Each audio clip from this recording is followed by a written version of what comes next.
What's up, y'all? This is DJ Plover here with Off the Record here at WKNC 88.1 FM, HD1. We are a nonprofit student-run radio station based out of North Carolina State University, and I am here today with, how do you pronounce your name? Sorry? Xavier Latorre. Awesome, and you're for the band A-tria. Would you like to introduce yourself? Yeah. Well, I was born in Puerto Rico, and in around 1989, I moved here to the States, and I'm going to give you the story of it. Basically, I remember around 1987, my neighbor gave me a tape. They were a very religious person and a whole family. And he told me, hey, here's this tape. I cannot have it at my house. My parents will not let me have it. And I looked at it. At that time, I was a skater. I pushed play on that tape player, and it was actually Red. And it kind of like blew my mind. At that time, I was listening to things like Joy Division, but nothing at that level of intensity and energy that they had. Um, so from there on, I started making music around in the 1990s to 1992. I started making kind of more into a dark wave sounds kind of tracks. Some of them were even 10 minutes long, kind of sounding like sometimes meditation instead of music. At that time, the rave scene was very, very big. So I wanted something a little bit different than the rave scene, something a little bit more darker. But it wasn't into around maybe 1992 and above when I really got into more into the dark industrial music. Um, I remember my getting my virtual first uh, audio tracks from my computer. Back then, it was called eMagic. eMagic came around 1992. It was a company called Sila from Germany. They used to make parts for a computer, but somehow they created this music program out of nowhere. And I fell in love with it. At that time, it was kind of like $699, I believe. But for me, that was a lot of money. I mean, my first car was $600. So we decided to get it. It used to come with a little dongle to make it work, which it was impossible to crack. But anyways, eMagic came up, and that kind of opened my horizon into making more like professional music. And then eventually, back on the day, it was Pirate Bay. They had the cracked version, and I was able to also get it for free doing that back then. Don't do that anymore, but it was fun when it was in existence. Anyways, eMagic, for those who doesn't know that, got bought by Apple, and now it's what we call Logic, which is what I still use. Once you start learning a music program, you kind of stick to it. And back then, in the beginning of the early 90s, when I started playing music, the main programs was eMagic and Pro Tools. So I decided to go with eMagic. And like I say, once you learn it, you kind of stay with it because you spend so much time learning all those softwares that it's almost impossible to be like, oh, okay, I'm tired of Logic. Let me go back to Pro Tools, and then that would be months and months of just learning just the basics.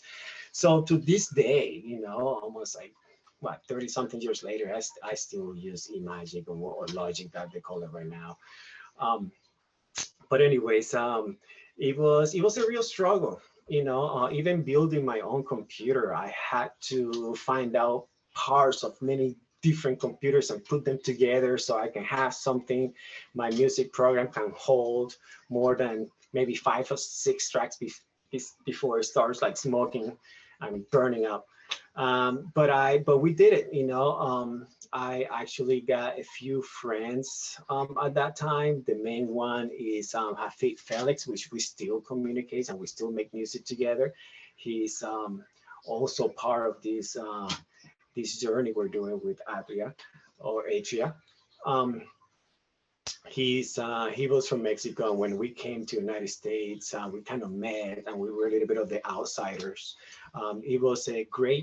It gave me a great outside look into society, coming from another country, not knowing the language, not knowing anything. So it was a beautiful thing. At the beginning, obviously, it was scary and hard. It was very, very hard. But now that I'm older and I look back into it, it gave me that outsider perspective on everything, whether it was social issues or politics or anything. And it was a view that shaped my music too, because I never belong to any kind of specific group. I was always from the outside looking in. But anyways, after having a hard time building those computers, we were able to finally, we're still talking around 1993, 1994, we were able to get a Mac Pro Tower, and that was like boom, boom. Now we could have 20, 25 tracks without getting the little thing that say ups, um, too slow. So that was actually like a big game changer. So from 1993 to maybe 1996, that's when we went from a dark wave to more industrial sounds. I still have many tapes, because they're still on tapes, music from that era, from the early 90s, that includes everything: meditation, jungle music. I think we even make some reggae sounds, which I'm kind of going through all of those, and maybe I'm going to maybe master them more digitally and maybe put them out there one day. So that's something I kind of want to do too. I don't know if it should be with A-tria, or it should be maybe a side project, because there's just so much music. There are so much different styles, including just regular drums and bass guitars and regular guitar. We were into everything basically.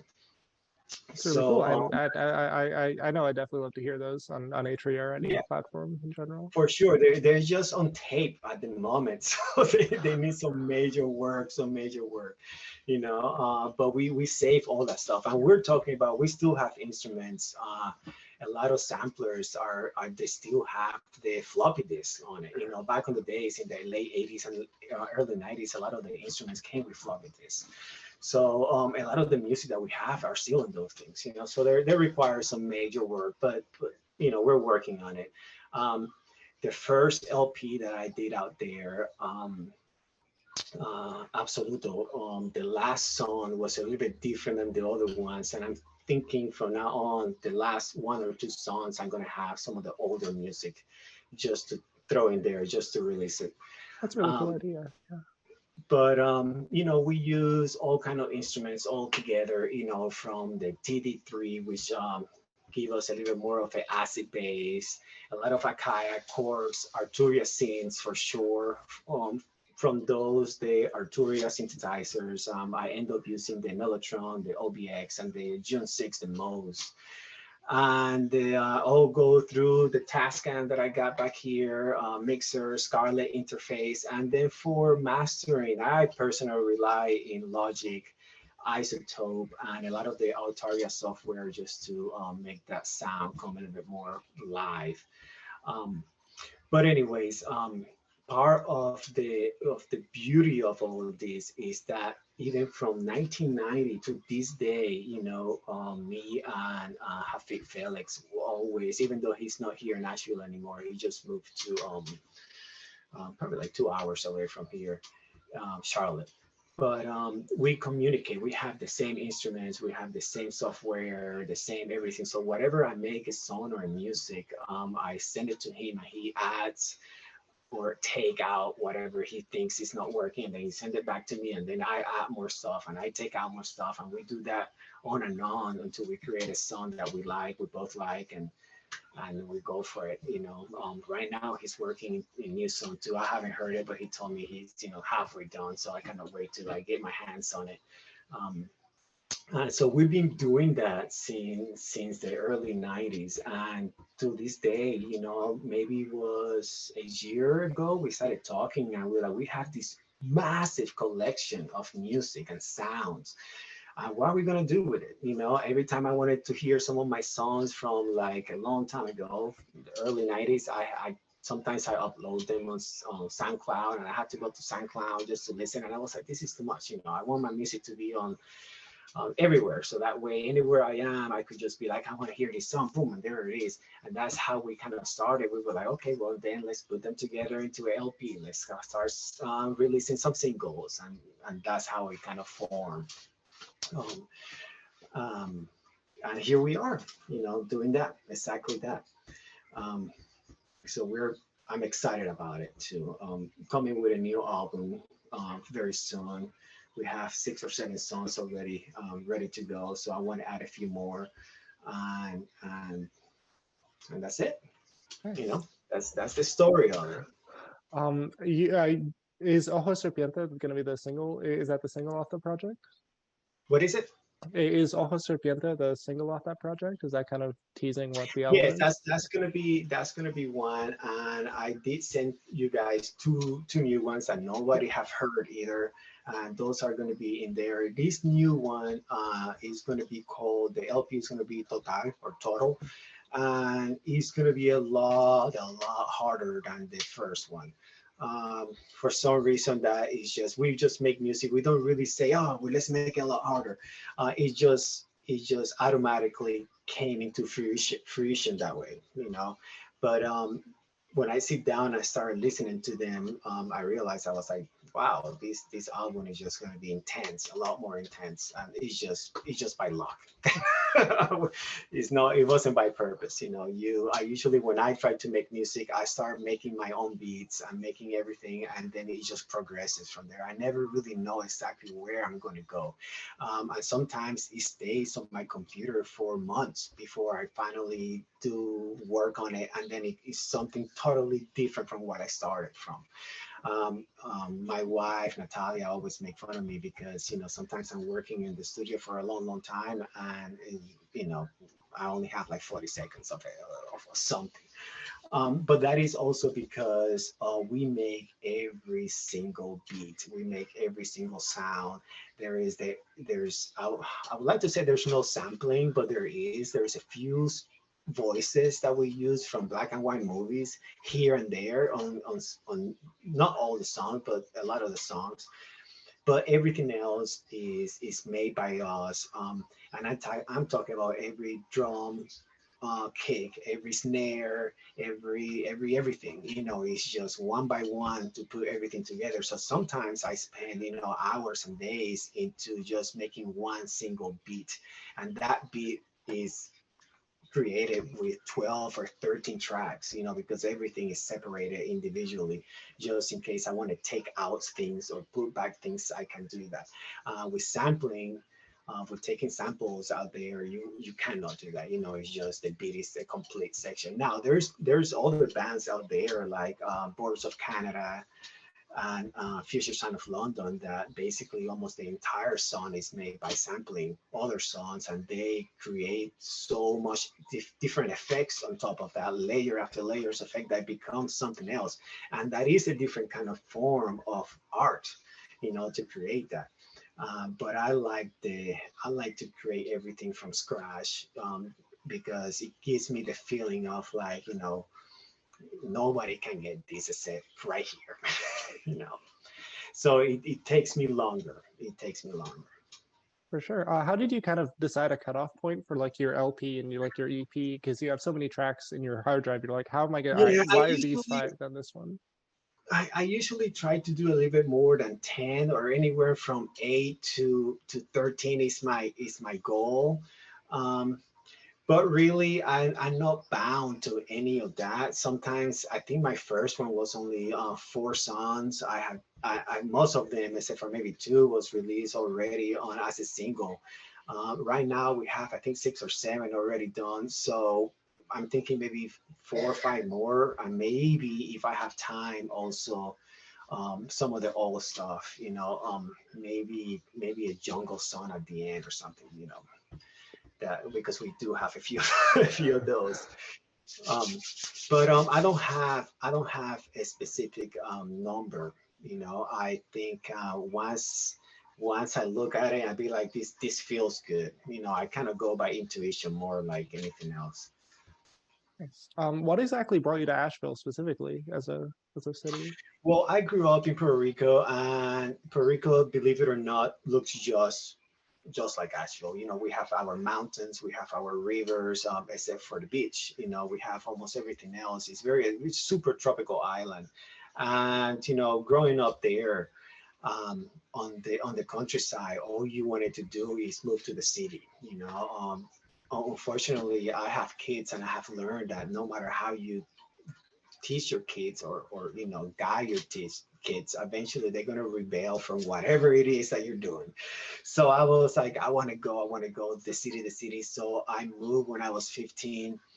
My parents actually moved with me, but once I turned 17, my parents went back to Puerto Rico, and I just stayed in the States by myself, and because I wanted to be in a bigger city.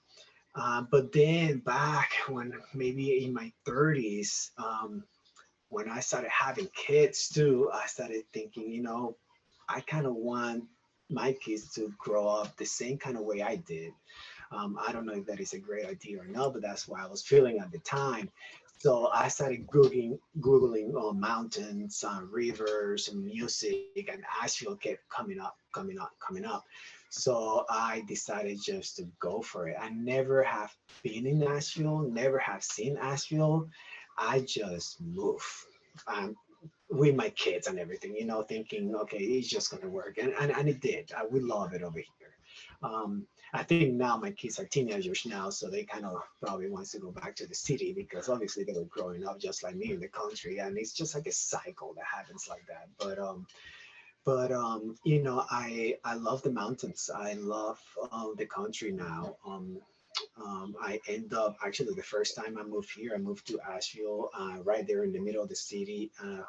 For a few months, and I kind of hated it. You know, I was in the country, I was in Asheville, surrounded by mountains, but it was still a lot of people. There was still a lot of noise. And then from Asheville, I moved now to Candler, which is only like maybe 20 something minutes away from Asheville, but enough to be a little bit away from everything. You know, I like to just walk outside my house and not be bothered with neighbors or anything like that.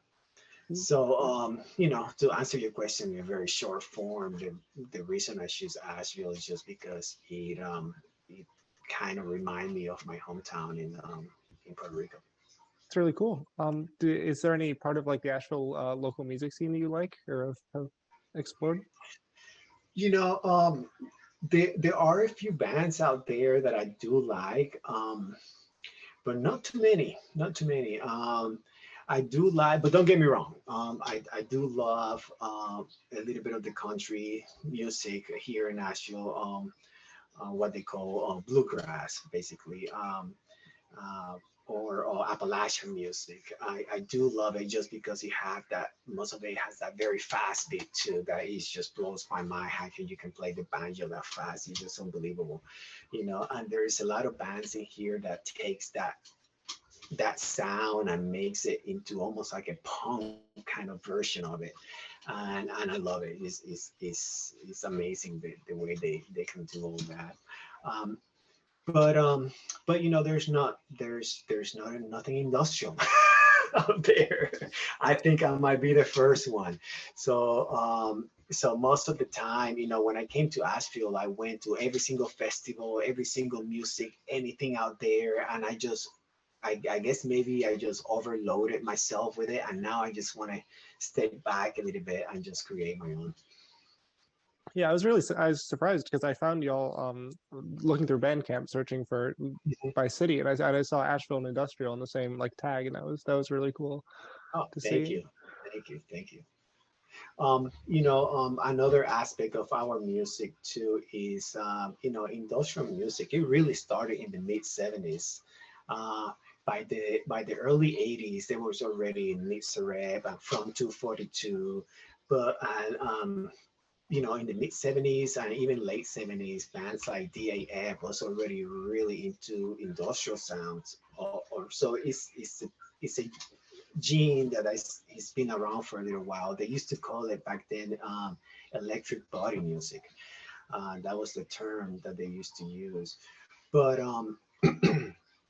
it is something that I kind of want to bring back, and I'm not really into bringing back the new form of industrial music. I kind of want to bring back the classic, where you have maybe a bass line that it was the same from the beginning to end. It never even changed, or the drum beat never changed. The only thing that changed throughout the whole song was the lyrics. Everything was just very robotic from beginning to end. And also here my wife is been pushing me very, very hard to make a LP with lyrics on it, with voice on it, and I'm considering it. But at the same time, I'm fighting in my mind this idea of, once I put a lyric into a song, it becomes those lyrics. If the lyrics are sad, then the song is sad. If the lyrics are happy, then the song is kind of happy. But when you have just an instrumental, which there are not that many out there anymore, maybe there's a reason why. Maybe they don't sell them. I'm in a lost world. But anyways, when you have it as an instrumental, the music becomes whatever you're feeling at that moment. You could listen to the same song I'm listening at the same time. For me, it could be anger because I feel anger. That moment for you could be sad or happy because you feel happy, or happy or sad at that moment. So I like making a lot of instrumental songs, just because it gives the listeners full control of how you want the song to be at that specific moment, instead of, if you put some lyrics on it, then the song becomes those lyrics. Something to think about. I do know that if I put lyrics on my songs, they're probably gonna sound or be a little bit better, just because it creates that very also classic industrial sound too. Um, like back on the days where they're, I would not say singing, there was more like yelling into the song. But at the same time, then it will take away from the ability to have a instrumental that becomes whatever the person who's listening to becomes whatever they're feeling at the moment. So it's something I'm struggling with too. For sure, yeah, that instrumental always has more open to interpretation. Yeah. Exactly. Um, have you all ever played live, or is that something that you kind of focus on? No, no, actually, not with Atria. We did at one point. We were very close to play at what should I call it, in high school, in one of those battles of the bands back on the day too. But we never really we got. And I remember that time we were almost about to do it. So I got all these. But at that time I was working with a chord sampler, and I have all these sounds that I was just distorting and creating these long sounds, and 10 minutes long tracks, but never at the end we never did it. So we have never actually played live. Something I'm not against either, but obviously I want to at least establish 2 or 3 LPs before I consider going live. Right now my song's around 3.5 to maybe 4 minutes. So I need some collections before I go out there, so I can have at least an hour and a half of nonstop music. Mhm. You mentioned 10-minute songs multiple times. Is there anything kind of different about like making a 10-minute song versus like a 3-minute song for you? Well, yes. You know, it is when you make, back on the days when we were into the dark wave sounds. It was more like an ambient and atmospheric feeling, almost like Lost Mode. Something you created that takes you into a journey, and when you do it, 3 minutes of that is way too short. Sometimes you need 5 or 6 minutes of just repetition so you can get into that feeling of emerging into it. So for dark wave sounds and that kind of era in the early 90s, we were working with that. Longer songs were essential. Now we don't, especially with the style that Atria is working right now.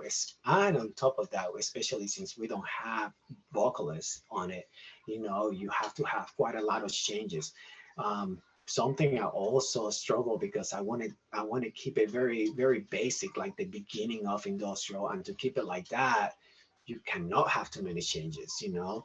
But at the same time, since there is no lyrics, you have to have a little bit of changing, because nowadays I feel like people are so used to, you know, the modern or the way that music is made, you know, with the, you know, 4 liter tracks at first, and then you have your chorus, and then go back, you know. And I'm a little bit afraid that if I make it real classic industrial, it would be quite boring, you know, because it would be the same bass line and the same beat from beginning to end, without lyrics. Once you put lyrics in there, then you have the illusion of this, the song is changing, but it's actually just the vocals that is changing, because the beat and the bass back on the old classic was the same from beginning to end. But unfortunately, since I don't have a vocalist, I have to keep everybody a little bit more entertained. Nice. Is there any kind of one artist that inspired this project of yours? Um, well, you know, not really. I mean, don't get me wrong. I grew up to listening to Joy Division, Nitzeret, Front 242, Skinny Puppy, My Life with the Thrill Kill Cold. I grew up with that era, and that era used a lot of synthesizers and a lot of hardcore sounds. Um, but like I say, when we started making music, it was very different from industrial, you know, and it just evolved that way almost naturally. Um, you know, we make a sound, we make a song, and then sometimes after spending months on a song, you could be like, nah, don't, you know, whatever, don't like it. But then I started noticing that every time I make some kind of industrial style, I was like, oh, I really like this. Let me save it. And then another one would come more industrial. Oh, I really like this. Let me save it. And then I started realizing that industrial sounds were the ones that I kind of um, guided myself more into it. So I decided not to waste too much time in other music that after putting hours upon hours, I could be like, nah, didn't work. I decided just to concentrate on the ones that I kind of knew I gonna end up being more happy with it. Unfortunately, with a full-time job as a teacher and also as a family man, time is very limited and very important. So I kind of tried to go with something that I pretty sure I'm gonna like at the end, and that ended up to be more the industrial side. Nice. What does atria mean, by the way? It doesn't really have a meaning, you know. I grew up. I would say I would not say I was. I still am deep inside as an anarchist. So I wanted something that had an A on it. Yeah. So that's the A came about, and then I started playing with symbols, and I realized that if I put a T in the middle, the A almost looks like an anarchist symbol. If you put a circle Yeah. around it, and then, but I cannot call myself AT, you know. And then I started playing with just letters, and Adria came about. Yeah, that's really cool. I really like your like gear kind of very minimalist album covers. Those are really nice. The song that we make are also kind of like that. Well, it's funny. Let me tell you this because I like to make my songs full. You know, every time I make a track, sometimes they're like 25, 27, 30 tracks. Sorry, I didn't mean it that way. Every time I try to make a song, I end up having like so many tracks, up to 30 tracks. And then when I send it to my friend, Happy Felix, to like maybe master them or tell me what, you know, he takes out like half of them. You know, he's very minimalistic. He's always telling me that a song should have no more than 10 tracks. And I'm like, 10 tracks? I need that minimum just to have a beat, not even sound, just the beat. I need 12 tracks. But anyway, so we always argue about that. So Atria is, I think, is a very great collaboration of, if you hear almost every single song, it have many parts are very minimum. A lot of the parts are just the bass and the drum beat, that nothing else, you know, and maybe a tiny little bit sound on the background. And then also in the same song, usually by the end or sometimes at the beginning or in the middle, it doesn't really matter. There is like a bombardment of tracks, and that's usually me and my section that my friend did not clean up and let me have, So, and also, I did grow up in the late 80s and early 90s with those kind of music that was like, Skinny Puppies, for example, they have so many sounds going in all at once.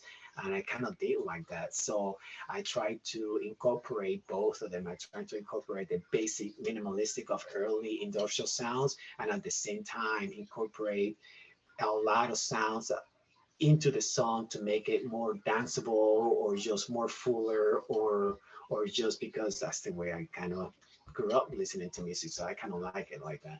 um, my goal is to create music that makes you want to get up and do something, whether it is to destroy something or to build something. I want to create that energy that you need to get off that sofa, get off that chair, get off of whatever you're doing and just go for it.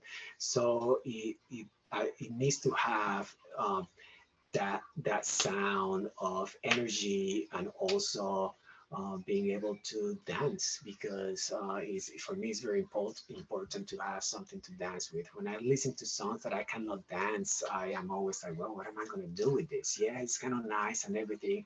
um, the only ones that I kind of like is our meditation. Obviously, I always put some meditation before I go to bed because I just like those sounds, even back when I was 17 years old, I was making those meditation sounds. So it's just always been with me. So I guess I take back the fact that I say that, music that doesn't involve dancing I cannot handle. But I'm talking about other aspects of music, no meditation. You gotta have a dance aspect to it. Absolutely. Is there anything else you want to tell us about the album? Do you have like a potential date for it dropping? No, but it will be soon. I'm thinking maybe a month or 2 months from now will be released. Right now, there is a lot of materials that involve a lot of times. Making music is very, very fun for me. Mastering is what I struggle with. So I sometimes I spend days trying to master something and it sounds super nice on my speakers. I take it to my car or some other people's speakers. I'm like, oh man, the highs are too high, the lows are too low. So I have to go back and rearrange everything again. So it takes a little bit of time, and I want to do at least 4 more songs into the album. So once those songs are done, um, then I will release it. So I'm thinking anywhere from a month to 2 months, I'll be able to do that. And like I say, this one is going to be a lot harder, a lot better. You have to listen it now and listen it loud. Yeah, I'll definitely do both those things, and it'll probably be on WKNC. I Oh, can promise perfect, a lot of perfect. that. Yeah, like I say, I did send you those 2 songs that is coming also for the new album. Those ones I might release as a single very soon, also. But you guys are the first one. Awesome. Is there anything else you wanted to talk about, by the way? No, no, I do appreciate WKNC for giving me this opportunity and talk about how A-tria came about. And I really appreciate that you guys keeping it right here in North Carolina. Of course, we love your stuff. We love local artists in general. If that's all good, I'm gonna do a quick outro and then should be good to go. All right. Well, thank you. Um, this has been Atria with Plover on WKNC. If you want to hear more from us, you can go to wknc.org/podcast and click on Off the Record for more great artist interviews just like this one. Catch you on the flip side.